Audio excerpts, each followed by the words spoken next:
Okay, nobody believes me about the spider goats, so I'm just gonna prove it. Here's the article about the spider goats. It says scientists breed goats that produce spider silk, which actually is a powerful substance that they can use to make tendons out of, apparently, and they're going to try to make bulletproof vests out of the spider goat milk, which seems really weird. But the interesting way they made it was by injecting spider DNA into a goat embryo, and then they produced these spider goats, which they're only 1/70,000th spider and mostly goat, so the difference is probably really mild.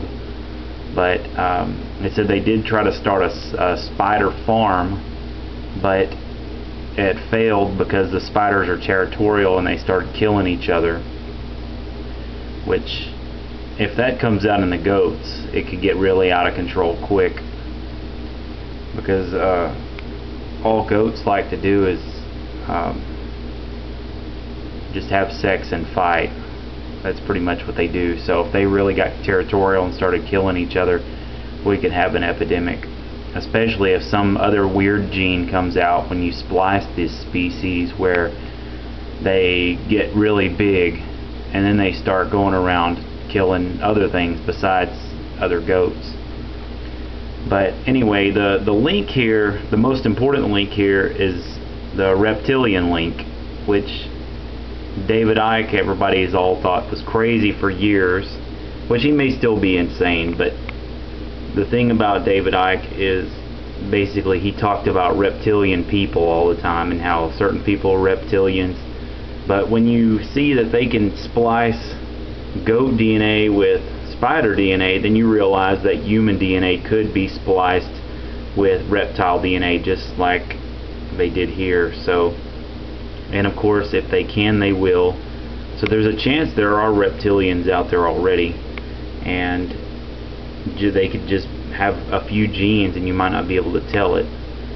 So there is a chance David Icke was right. The possibilities here are endless, the things that can happen. If you could just imagine what you could do if you could have a reptile type brain, if you had no emotions. Imagine the time you waste on emotions, and if you just had this brain where all you thought about was getting what you wanted and no emotions attached.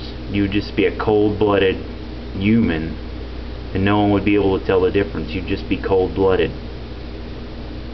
So even though I don't agree with this gene splicing, it's at the University of Wyoming where they're doing this experiment, and I want to go up and get one of these goats. I just want to have a few as pets because I want to make spider milk, spider goat milk.